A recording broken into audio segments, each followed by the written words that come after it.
que foi segunda ou foi terça? Segunda. Com o que mesmo? Muita dor na perna. Depois que eu falei que eu ia trazer o sacrifício, naquele dia, eu vi um ônibus que eu não conseguia ficar sentada. Doía tudo? Doía toda a perna. E a senhora trabalhou como aquele dia? Bem. Naquele dia eu trabalhei bem. Depois que eu passei no centro da cidade, eu falei, não, hoje eu vou levar e hoje eu quero a minha cura. Foi o que eu determinei na minha cura. Porque doía constantemente. Ele dói, porque eu tive trombose. Né?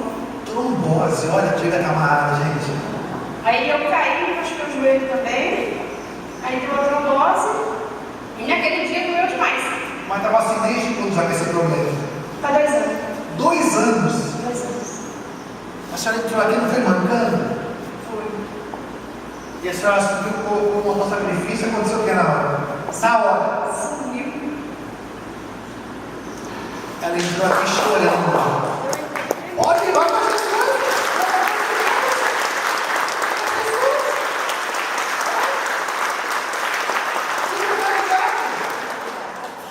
Ela entrou aqui, não foi derramando lágrimas? Foi. Tremendo. E tremia.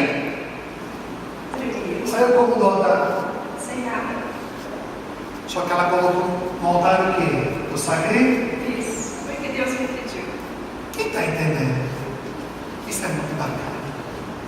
Isso aqui é muito forte. Agora, se ela arrancasse as pernas dela, está amarrado. Numa operação de trombose, ia falar o que as pessoas? Coitada. Sim ou não? Eu fui no médico. Mas ela colocou no altar o salário? Nossa, que ladrão. Mas pagaria para operar 10 mil reais. É ou não é verdade? Quem está entendendo? Fala. A minha filha falou assim, mãe, você tem convênio. Vai no médico, mãe. Eu falei, eu não vou no médico, eu vou na igreja. Porque é coisa espiritual. Quem está entendendo? Quer dizer, subir aqui e sacrificar valeu a pena? Valeu. Valeu muito a pena. A Cristo é forte, mas ela